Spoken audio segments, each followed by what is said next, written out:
Okay, so before we start chapter 11, you can see the audience. Let's, I want to hear like what you understood from chapter 10.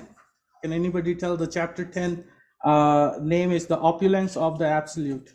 Anybody remember any important point from chapter 10?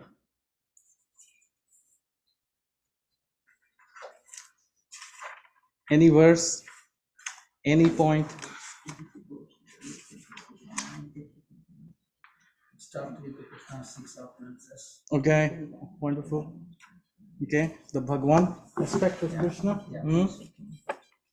So let me ask this question, because in chapter 10, I think Krishna is differentiating. Krishna says his main representative. Okay. So can you tell what is the difference between Krishna and Vishnu? Krishna is whole. Vishnu is 91 or 92% of Krishna. 91, 92%. Okay. Okay. Anybody else? It's incarnation of Krishna. Okay. Incarnation of Krishna. Like Okay. Different between milk and curd. Okay. Prabhupada used to give example that Krishna and Lord Vishnu are non-different. Lord Vishnu is like a prime minister when he's in office, but when the same prime minister comes at home, then the kids of the prime minister starts playing with him. Hey, dad, become a horse. I want to stand on you. So things like, so Krishna is like that. It's the difference is only in the melo or the rasa, that Krishna reciprocates with his devotees, which he is telling in chapter 10. Krishna is mentioning about all his vibhutis or opulences or manifestations, and he's telling that how Krishna's manifestation or expansion is Lord Vishnu. So they are not different. The only difference is in this subtle difference of rasa. And as a bhakti yogi, as a Vaishnava, there are many Vaishnavas who worship Lord Vishnu, that form, and we, the Rupanugas, the followers of Sri Rupa Goswami, we worship Krishna in that loving, coward boy, two-handed form. So that is the only difference, and that is a subtle difference, but important to know. So now in chapter 10, Krishna is talking about all his opulences, how he is. Another important verse from chapter 10, Prabhupada used to quote often, is this Aham Bija Prajapitam, that I am the seed giving father, I am the creator, progenitor of this entire creation. So Krishna is the source of all sources, Sarva Karanam. So now, like we say that in the West, that only talk, no action. So Arjuna in this chapter now is requesting that, okay, Krishna, of course, Krishna's talk and actions are non-different. But Arjuna, for us, because Arjuna is, of course, he's a pure devotee, but for us, Arjuna is asking Krishna to show or present that how he is the God. So in this chapter 11, as the name of the chapter is the universal form, Krishna is going to show the universal form to Arjuna. So let's start reading this chapter 11. So initially in chapter 11, Arjuna is going to request Krishna. So that's what is coming. We will try to read as many verses. How many minutes do we have? Till what time? 12, 12. Okay. 12. No, it's 11:45. 11:54. What time? Okay, 11:54. So you can speak 12:30. Okay. Just let me know 10 minutes early. Okay. So we will read these verses and we will see how much we can cover during that time.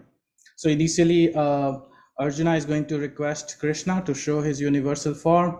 Then Krishna will describe about his universal form. Then Sanjaya is also, there are a few verses where Sanjaya is going to come in and going to, so there are two conversations going between, right, in Bhagavad Gita between Arjuna and Krishna, and Sanjaya is kind of narrating. So he is going to come and like, it's like a zoom out, camera is going to zoom out and it's going to focus on Sanjaya, who is explaining or describing the universal form.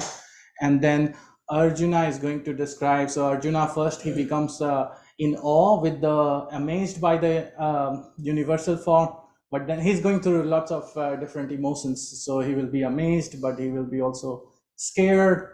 Then he will be offering to the Supreme Lord, and then finally towards the end of the chapter, Krishna is emphasizing that how his two-handed and all forms can be realized through the path of devotion.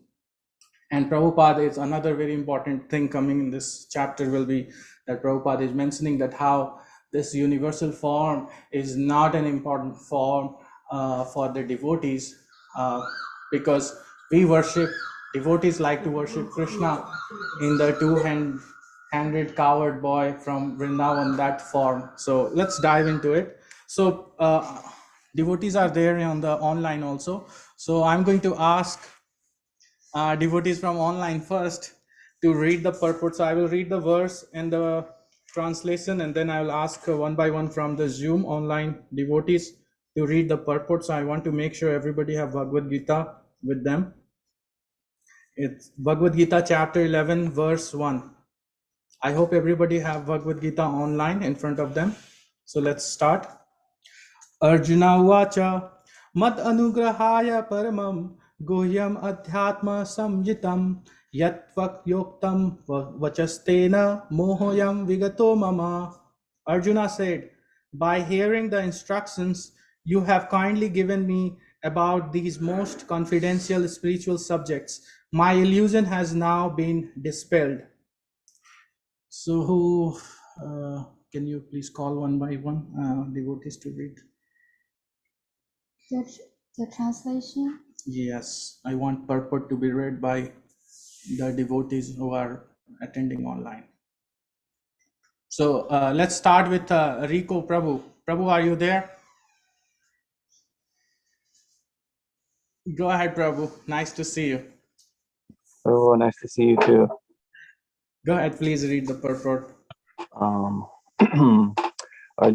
Arjun said, by my hearing the instructions you have kindly given me about these most confidential spiritual subjects, my illusion has now been dispelled.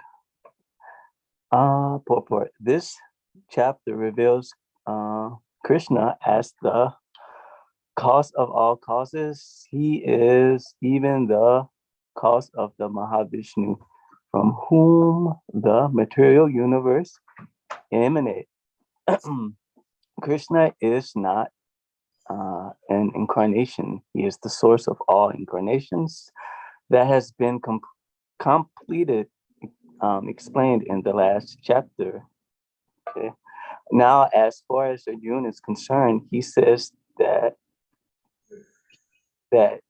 his illusion is over.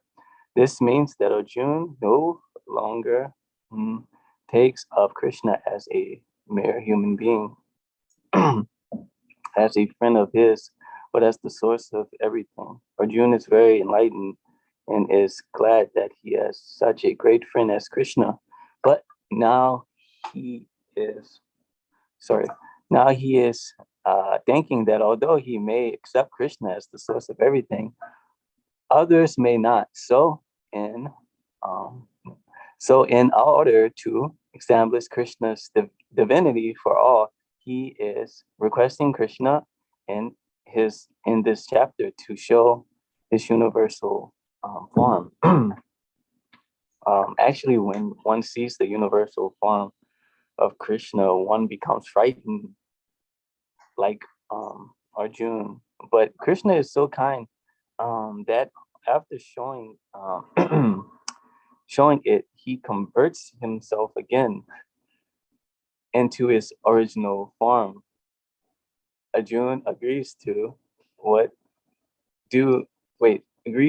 Krishna has several times said. Krishna is speaking to him just for his benefit. So Arjuna acknowledged that all this is happening to him by Krishna's grace. He is now convinced that Krishna is the cause of all causes and is present in everyone's heart as the super soul. Thank you, Prabhu. So, as Prabhupada is iterating again that Krishna is the cause of all causes, Sarukara Karanam, even the cause of Mahavishnu. So, as we know that Krishna's expansion, through Krishna's expansion comes Mahavishnu, and there are in between Krishna and Mahavishnu's expansion, there are more expansions, but I'm not going to go in there. There are Vasudev, Sankarsana, Pradyumna, and Aniruddha, but we're not going to go there. So let's talk about the expansions within this creation. So Mahavishnu is the expansion which is responsible for creating all universes. So we know that this is just not one universe, there are infinite universes. So the cause of all those creation of those universes is the Mahavishnu, also called Karnodakshai Vishnu. And then comes the Garvodakshai Vishnu, where further Mahavishnu expands himself into each of those universes to maintain each of those universes. And then from Garvodakshai Vishnu comes Karanodakshai Vishnu, Sirodakshai Vishnu, who is the Paramatma, who is sitting in the heart of each and every living entity. So these are the different expansions, and all these expansions origin is Krishna. Okay, so let's move on to the second verse. Bhavapyayo hi bhutanam Shrutau vistarasho maya Tvataha kamala patraksha Mahatmayam api chavyayam.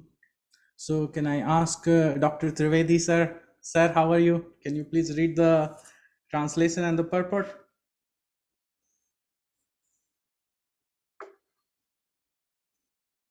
Yeah, thank you. I'm fine. Let me get it. Sure. Chapter 11. Chapter 11, text 2. It's also on the screen I've shared.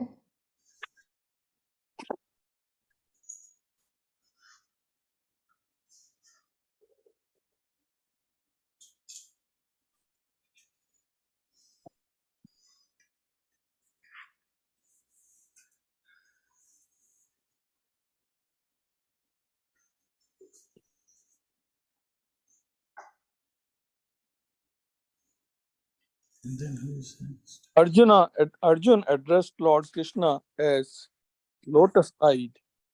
So let's read the translation first, and then we will read the purport. O lotus-eyed one, I have heard from you in detail about the appearance and disappearance of every living entity and have realized your inexhaustible glories. Arjun addresses Lord Krishna as lotus-eyed. Krishna's eyes appear just like the petals of a lotus flower. Out of his joy, for Krishna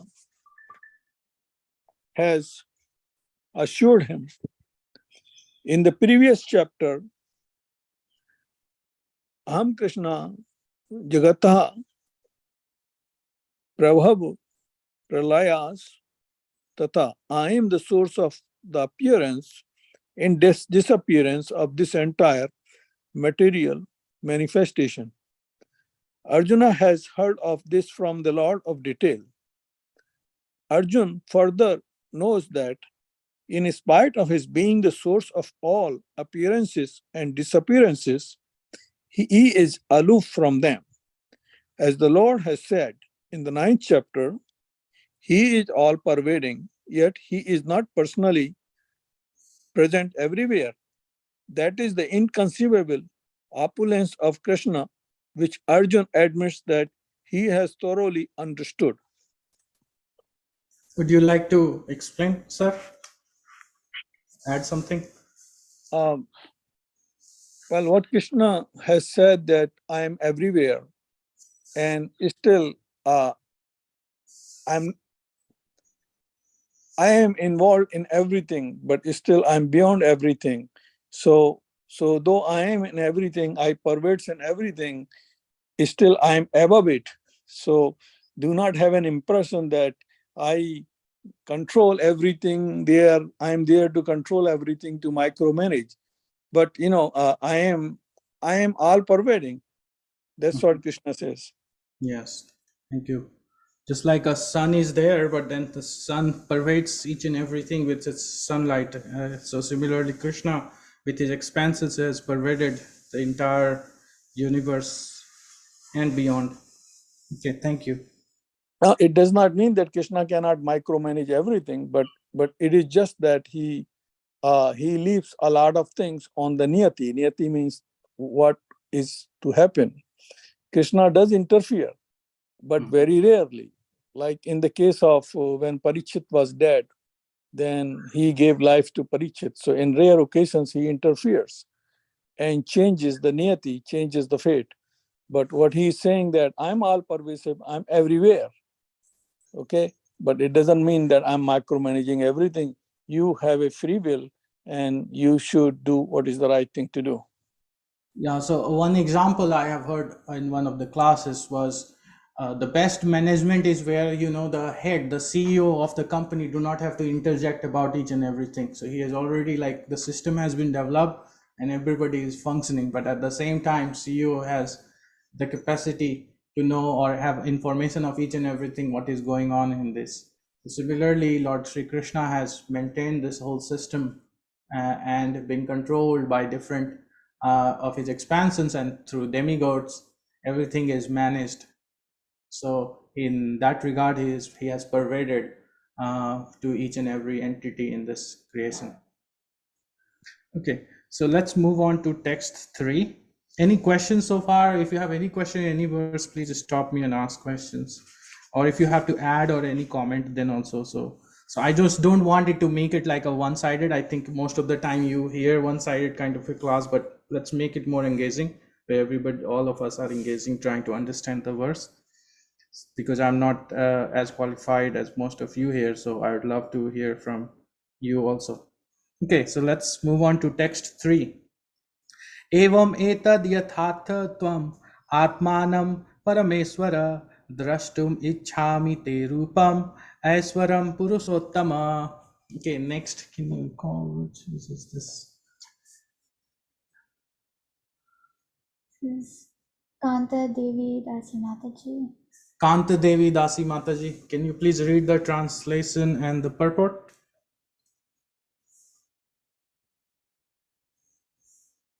And next I'm going to call Kusal Biswas Prabhu.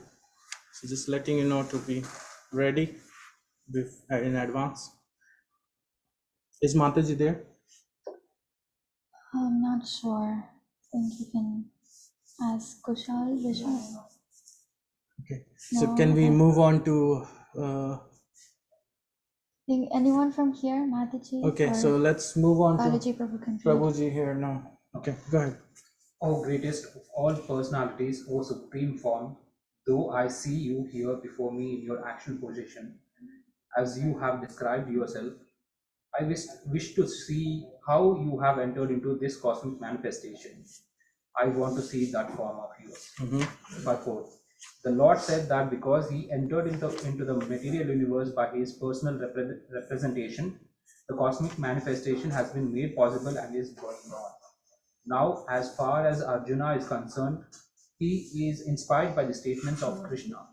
But in order to convince others in the future who may think that Krishna is an ordinary person, Arjuna desires to see him actually in his universal form, to see how he is acting from within the universe, although he is apart from it. Arjuna's addressing the Lord as Purushottama is also significant. Since the Lord is the supreme personality of Godhead, he is present within Arjuna himself. Therefore, he knows the desire of Arjuna, and he can understand that Arjuna has no special desire to see him in his universal form.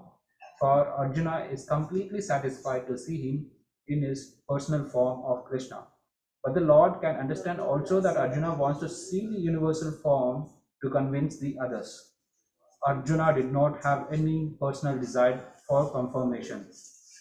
Krishna also understands that Arjuna wants to see the universal form to set a criterion for in the future that there would be so many impostors who would pose themselves as incarnations of God.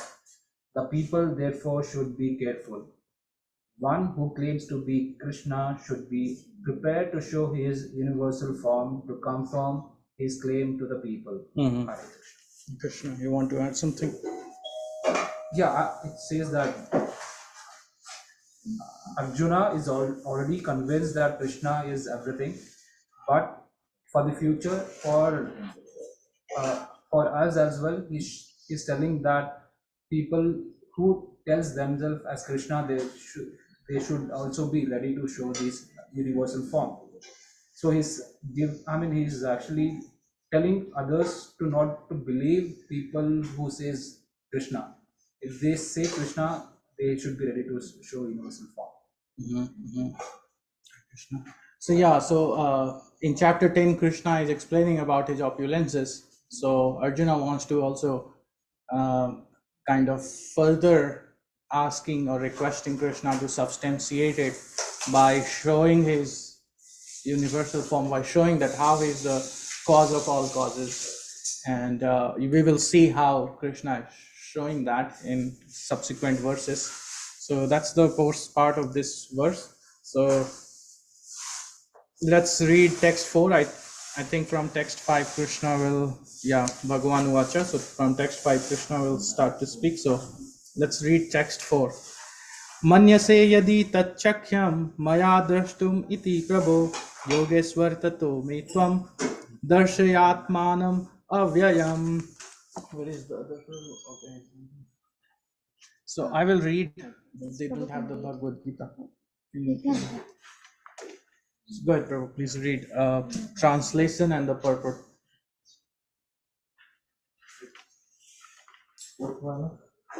Text 4. If you think. If you think that I am able to behold your cosmic form, O my Lord, O Master of all mystic power, then kindly show me that unlimited universal self. Purport. It is said that one can neither see, hear, understand, nor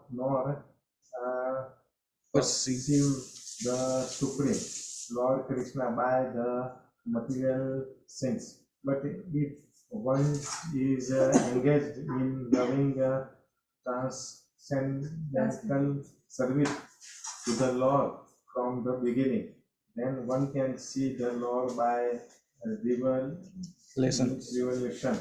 Every living entity is only a spiritual spark.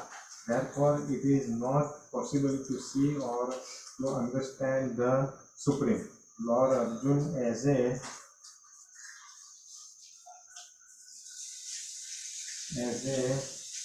devotee does not depend on his speculative strength. Rather, he admits his limitation as a living entity and acknowledges Krishna's inestimable position.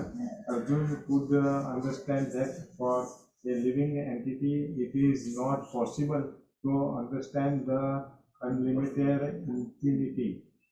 If the infinity reveals himself, then it is possible to understand the nature of the infinity by the grace of the infinity. The word Yogeshwara is also very significant here because the Lord has inconceivable power. If he likes, he can reveal himself by his grace.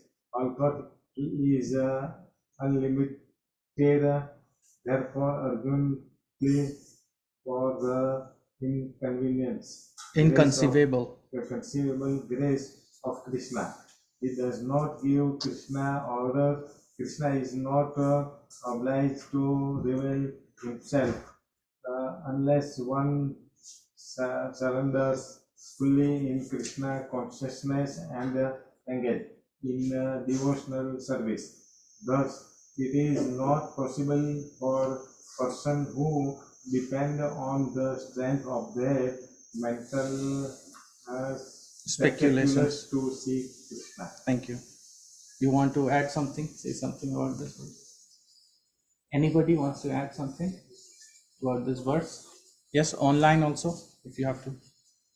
So it's a very important point Prabhupada is mentioning in the purport, and even like here in the translation, Arjuna is saying, if you think that I am able to behold your cosmic form, this is very important, because sometimes we think that I am practicing bhakti so nicely, so sincerely, and why is I'm not able to see Krishna?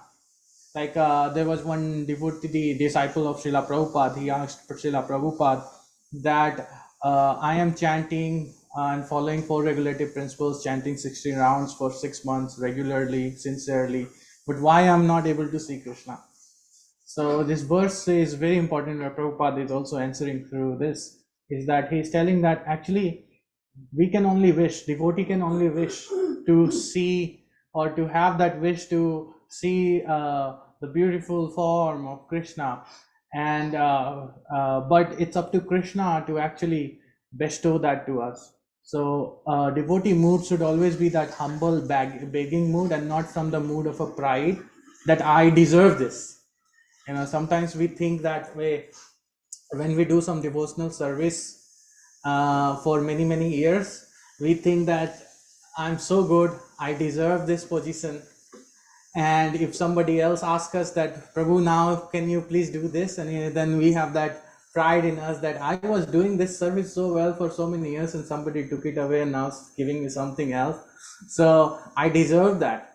So that should not be the mood. Our mood should be always that humble mood, that Krishna, whatever you see fit for us, you bestow us. But it's not nothing wrong to want to wish, to have a wish, but ultimately we should accept Krishna's authority, that whenever he wishes, he can bestow us with his blessings. So that's nice. Another important word Prabhupada is mentioning here in the purport, significant word here is the Yogeshwara. The Lord has inconceivable power. So that inconceivable power he is going to show, because now from the next verse onwards, Krishna is going to speak until Sanjaya again starts to speak, describe the universal form.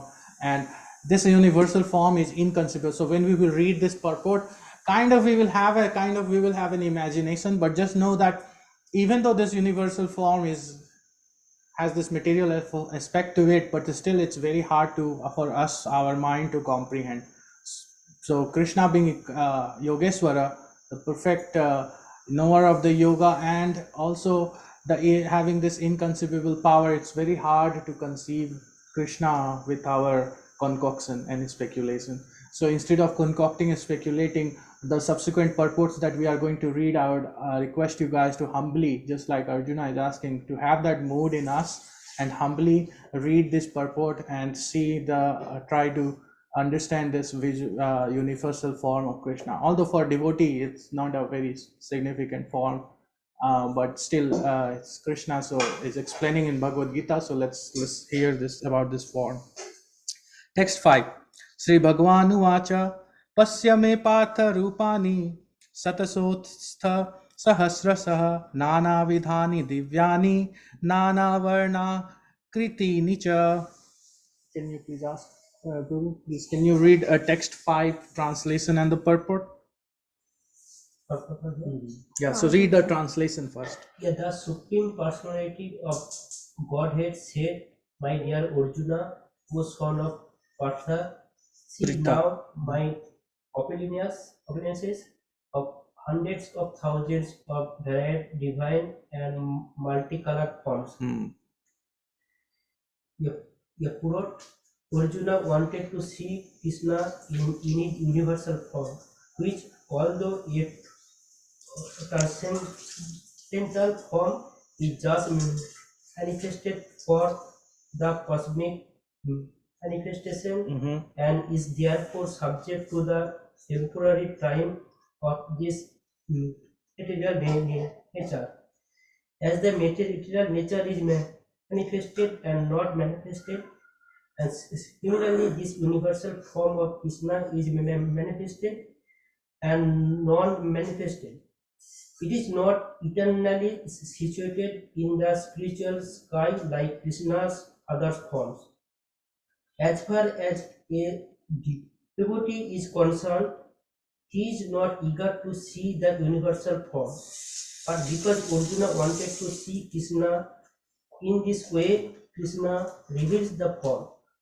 This universal form is not possible to be seen by any ordinary man.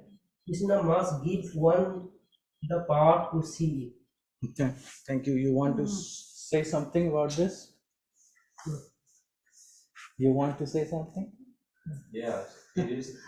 Get that? So here again, like the thing we were discussing is that this universal form is because it's coming from Krishna, so of course it's a spiritual, but because it's manifested within this cosmic manifestation, it do not exist in the spiritual sky beyond this creation, this universal creation. Beyond this form do not exist. This form only exists within this cosmic manifestation. So it's not that significant for us. We worship Krishna form as eternal, Swara Parama Krishna Sachidananda Vigraha Anadiradir Govinda, which has no beginning, no end, and Sarvakar and Karanam. So that Govinda form we worship.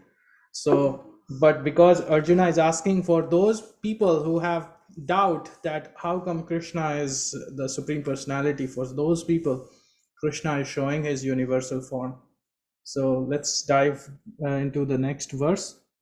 Text C, this is 6. Pashyadityan vashun rudran asvinau marutastatha bahuni adrista purvani pasyascharani bharata. O best of the Bharatas, see here the different manifestations of Adityas, Vasus, Rudras, Aswini Kumaras, and all the other demigods. Behold the many wonderful things which no one has ever seen or heard of before. Purport. Even though Arjuna was a personal friend of Krishna and the most advanced of learned men, it was still not possible for him to know everything about Krishna. Here it is stated that humans have neither heard nor known of all these forms and manifestations. Now Krishna reveals these wonderful forms. So let's continue reading text 7. Oh, you want? Okay. So text 7, I'm going to read the verse and then you read the translation and the purport, okay? What is your name? Saptorsi. Oh, wonderful, beautiful name. Okay. Ihaikastham jagat kritsnam pasyadya sa characharam mama dehe gura kesa yachanyad drashtum ichhasi. Go ahead. Oh, Arjuna. O Arjuna, whatever you wish to see before I once in this body of mine, this universal form, to show you whatever you now desire to see and whatever you may want to see in the future, everything moving and non-moving appear completely in one place. Purport. Purport, no one can see the entire universe while sitting in one place. Even the most advanced scientists cannot see what is going on in other parts of the universe, but a devotee like Arjuna can see everything that exists in any part of the universe. It's not gives him the power to see anything he wants to see.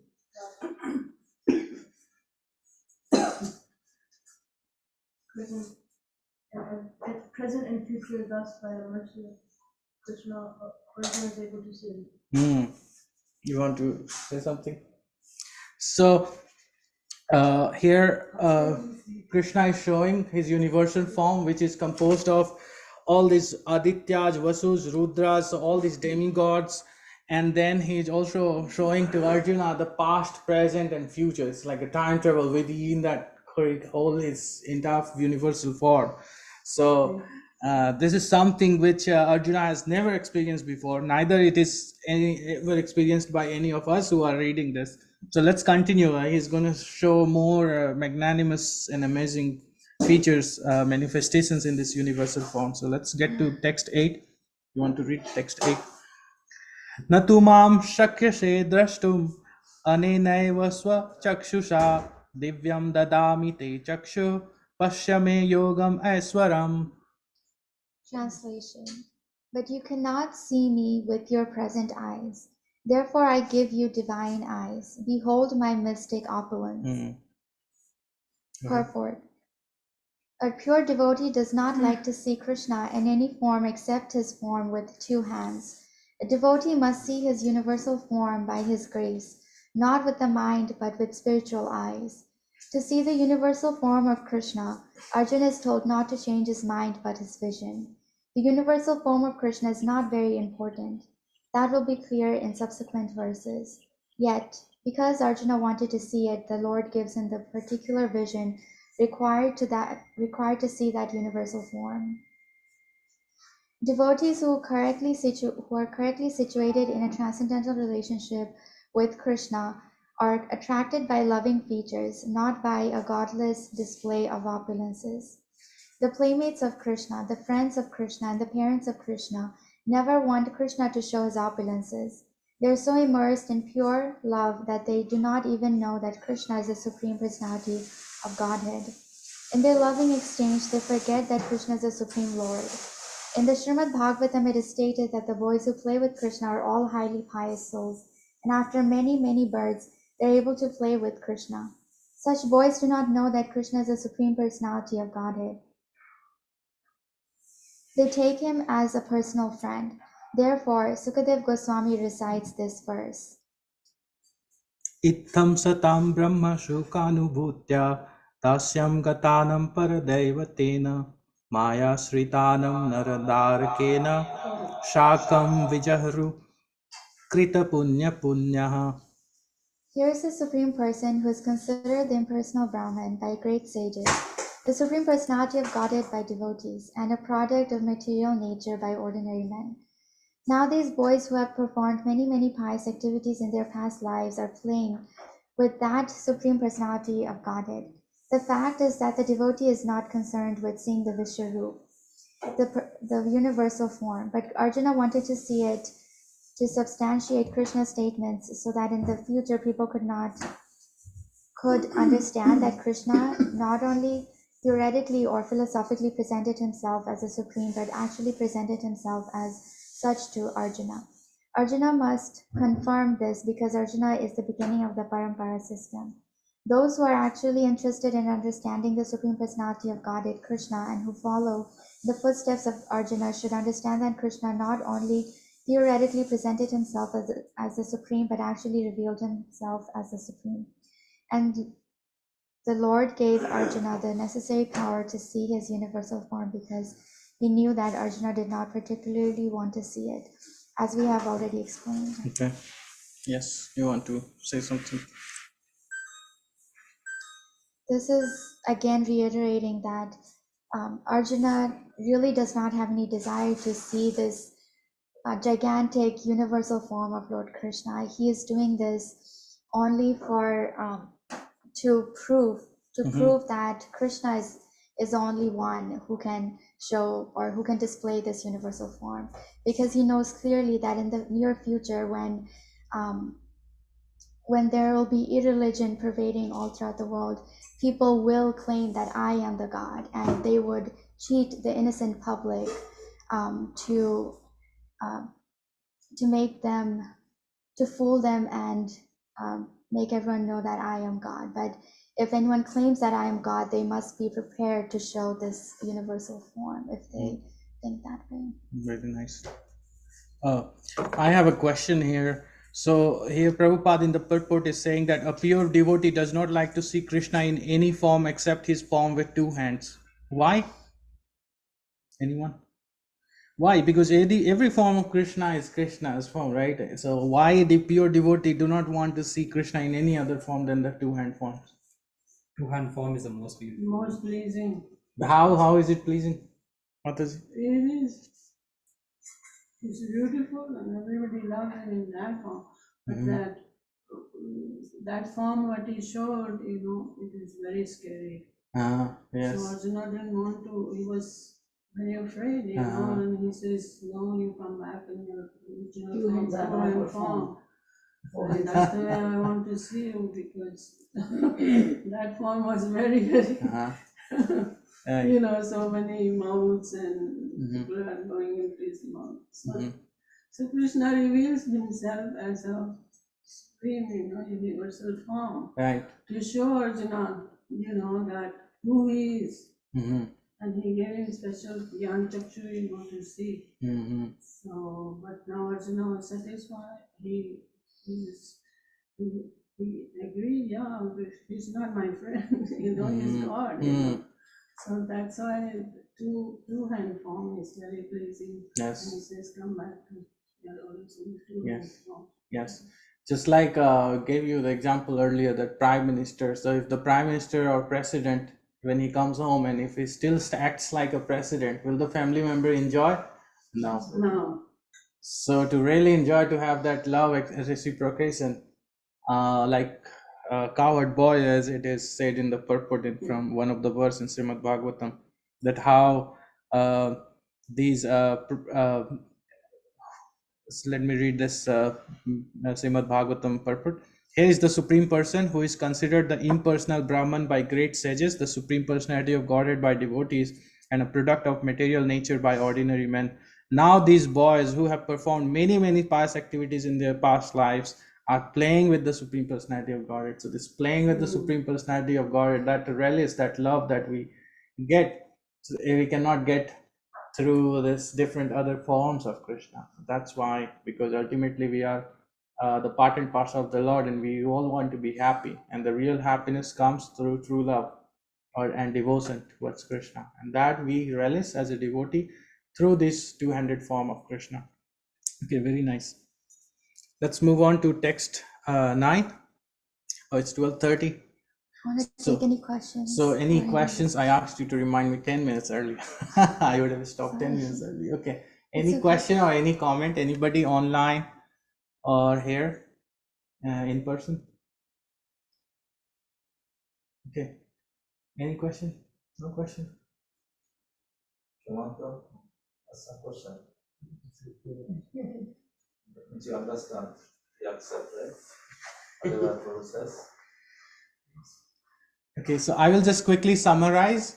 So far we learned that Arjuna is humbly asking Krishna to show his magnanimous universal form, and then Krishna, by his mercy, he is showing that form.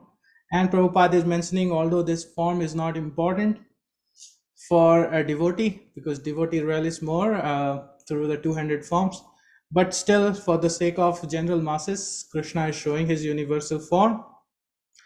And Krishna is the Yogeshwara, he has inconceivable power. So far we have learned that much, and then in the subsequent verses in upcoming Sundays programs, you will learn about more of this magnanimity of this universal form as explained by Sanjaya and Arjuna himself. So it's a very interesting chapter. So thank you very much for tuning in and listening. Now I will leave So up what is to a prime duty, but in general, to relish, Krishna is the Supreme Personality of Godhead to get his mercy. What is our prime duty in this situation? Because we don't feel to perform devotion, we don't feel to come to the temple or chant his name. So, what is your advice? Anybody else wants to answer that before I answer that question? Practice. Okay. Practice Anybody? discipline Okay. until we reach. We should not give up. Okay. What else? There is one important word that I want to mention here. Is the association. It doesn't matter how much we practice, the Maya is so strong it can drag us at any time, but only through the association of the devotees. And the second important word I would mention is the mercy, the blessings of the Vaishnavas. By serving, by performing devotion, only through the mercies of those devotees, we can still relish this nectar of Bhagavad Gita or the devotion of Krishna. So thank you so much. I see some faces which are like coming for so regularly here and helping Baton establishing ISKCON Baton Rouge. So please give your association to us. It's beyond words, indescribable of how much you all have supported us, our effort. So thank you very much. Even the devotees online in Baton Rouge, they are supporting, continue to support. So only through each of our association and blessings of the elders and the devotees, we can release this nectar. It's my realization so far. Okay. Take this advantage. It's all of them, if you come, then we can, continue, we can get a strength to perform into the service. So also need your help. Yes. Not only money, also, by your intelligence. Yes. Like others. Association is very important. Yes. Like the Kirti Mataji and Prabhuji, they are from Ahmedabad. But once they come in Baton Rouge, they never miss the program. They are disabled of not. So they come early also sometimes to some service. I have seen you before, Mataji. You have come here before. And before coming Baton Rouge, Mataji was expressing, I didn't get any association because they didn't know we are here. Right. And once they get connection with us, Firstly, I contacted you on phone. Right. It was written on brochures Indian stores. So the class has ended, so you can. आप अभी क्यों नहीं लिखते हो? मुझे जैसे fashion India के